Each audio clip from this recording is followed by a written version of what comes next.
Hi, it's Joan Shiels talking to you from my home office on this message is for the 12th of July. And that's probably just an ordinary Sunday for most of you.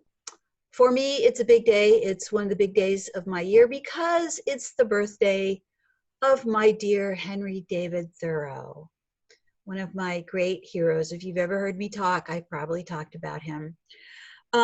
And so I really tried to pick another topic, but I couldn't because he's so apropos for what we're going through.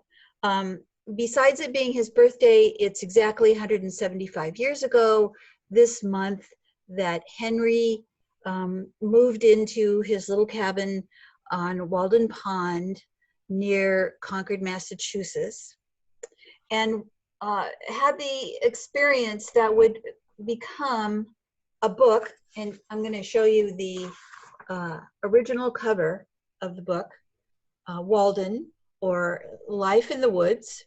And this was the original cover. It's usually reprinted with it. That is a little drawing of the cabin in the woods done by his sister, Sophia.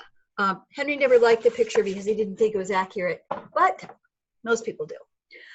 Well, I also have, let's see here, I have my little show and tells. This is a little woodcut thing I have of the cabin. It's, pretty simple.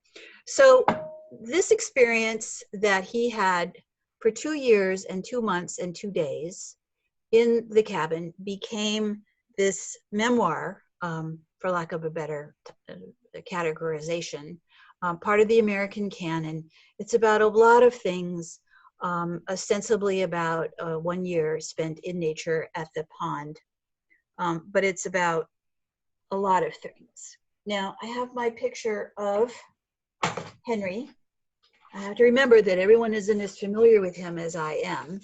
So this is the picture that lives across from my desk. This is Henry David Thoreau, one of 2 photographs made of him in his lifetime. This was made about 1850 at the daguerreotorium, where they made daguerreotypes.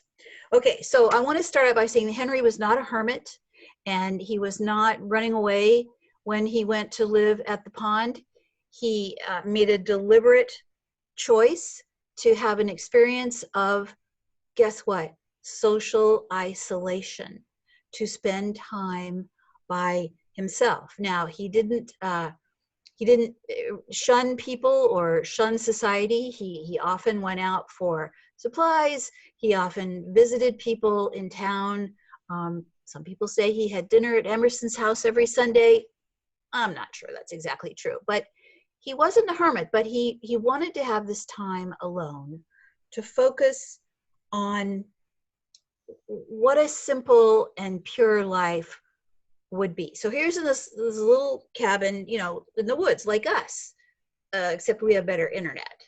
So he wanted to find out who he was and how much, and more specifically, how little it took to live a satisfying life. And, a lot of us are finding that out too, not by choice, but by necessity because of the pandemic. And I think that Henry in Walden has a lot to teach us about living through social isolation and discovering what it is we really need and don't need. In many ways, I feel like this pandemic is turning the calendar back 200 years because everybody's at home now. Everybody's working at home, like when everybody worked on the farm. They had the Sears catalog and they would order things and then they would wait for the Wells Fargo wagon to deliver it. Our delivery time is much quicker, but isn't this the same thing we're doing when we order on Amazon? And a lot of us have returned to the practice of growing a vegetable garden and baking our own bread. And aren't most of us having most of our meals at home again? How old-fashioned. Little social interaction. We depend on our families for not only nurturance and sustenance, but for company and for enjoyment, entertainment. And it was the same for Henry. He made his life as small and as unpopulated as he possibly could to emphasize the time spending with nature and with whatever he found in his own head. So while some people have found this, I almost said internment, this solitude and isolation challenging, I think it's wise to think of it as a personal retreat, as a challenging way to remake yourself into a time when people had to be more self-reliant. Now, Thoreau's time in the cabin, which was about the size of a garden shed, about 10 by 15, it was a planned retreat, a refuge in what he called from the noise of my contemporaries. And that's what he called social discourse for the most part. And his home at the pond was not just a home, it was a studio and a laboratory and an observatory and a watchtower. And he enjoyed his forest outpost as a place where he could do something he could not easily do in the ordinary social discourse that we have, namely to concentrate and to focus and to deepen. And I think he also found it as a way to deal with the anxiety and despondency that he felt about the politics and the culture of his time. Now, what did I say? Anxiety and despondency about the culture of his time. I think we have that as well, in spades. And a retreat may not only be needed, but demanded by our hearts and brains as we navigate the difficulties of this time, medically, culturally, and may I say politically. So for Henry, choosing to be out in the woods was no accident, because Henry felt that nature was a communicating consciousness. Like being in nature had something to tell him and to teach him that he could hear, and he wanted to be available to it with his antennas fully raised.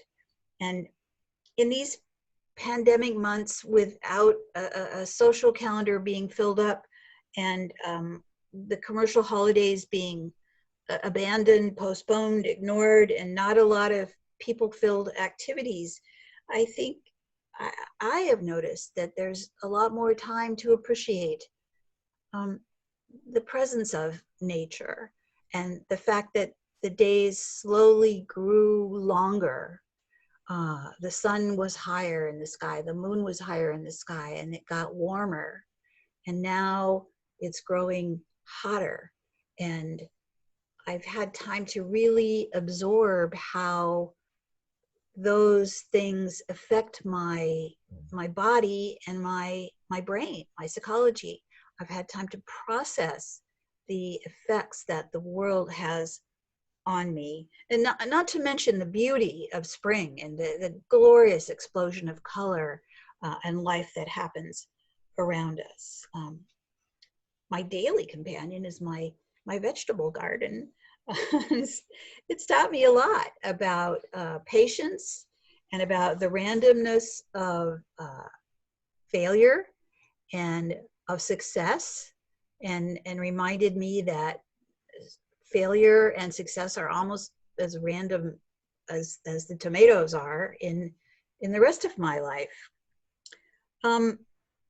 So for Thoreau, and as this time has been for me, it's been an ability to really embrace the fullness of a simple life and a welcome respite from the ego-driven clamor that is so present. Now, of course, I can do this if I stay away from the news on the internet, which is hard to do, I'm sure you know. But there's so much ego-driven clamor around us now that the experience of even staying away from it from a day or so can be very nourishing. without the county or the country telling me how to spend the 4th of July. I'm not one for firearms or for fireworks anyway, but I asked myself, what did I really want to do with this day? And I read the Declaration of Independence aloud. And I really enjoyed the ability to absorb that document and to try to really understand those principles on which our nation was founded, and try to embrace a hope, a prayer that those ideals can be realized in more ways than ever in the future. This mandatory social distancing, of course, is wrecking the global economy, because that's based on traditional metrics, money metrics, things like GNP, gross national product, and stock prices. And I think that if you view all of that through the perspective of Walden and the philosophy of Henry David Thoreau, the wreckage may look like a long overdue correction for an unsustainable system. And perhaps, as I said in my last message, may produce fruit that is much better than we could ever have expected. Thoreau, in his time, middle of the 19th century, he thought that America was heading in the wrong direction, that its economy was being very hell-bent on becoming a capitalistic, urbanizing, consumer-driven, fashion-conscious America. Sound familiar? Yes, I think it's been like this for a long time. But that conviction that direction was probably a faulty one is probably easier to conceive or to say than to retain and to do. Even Mr. Thoreau, Mr. Principled Henry, when he was living at Walden, was an unemployed, idealistic young man. And by the time it was published, 6 years later, he was living in a big house that was heated by Appalachian coal. And he made his living from the manufacture of pulverized graphite pencils, the technology of his day. And he, what was I going to say? Oh yeah, and he was surveying for land developers. So even Henry was not able to maintain a pure lifestyle once he entered back into regular life. And since 1845, the world's population has quintupled, and the economy is run by these developed nations that have built a global economy approaching $100 trillion a year, and it's all so interconnected that human presence on this planet has been called now by the scientists who name these things the Anthropocene era, which means that it is human activity that is the dominant decider of all things cultural and climatic, and it's us. What are we? Yeah, we're an invasive species here. We are just controlling everything. And then, of course, I think most people would agree we're not making the best decisions about that all the time. So the simplicity and the interdirectedness that Thoreau and I am so fond of it's an elusive goal. And perhaps it's even impossible at this point in time. But I think that spending time and effort on achieving that goal and working toward it in even the smallest of ways, even in the most personal of ways, which we have the opportunity to do during this time, is a worthy goal. It's humane, And it's simple, and it might lead us little by little to where we want to go. So we should not give up. We cannot give up. And why not? Well, as usual, I have a story that provides an answer. There once was a man who stole the king's horse, but he didn't know it was the king's horse. So he kept it. And when the king found out that this man had his horse, the king had him arrested, and he was going to kill him.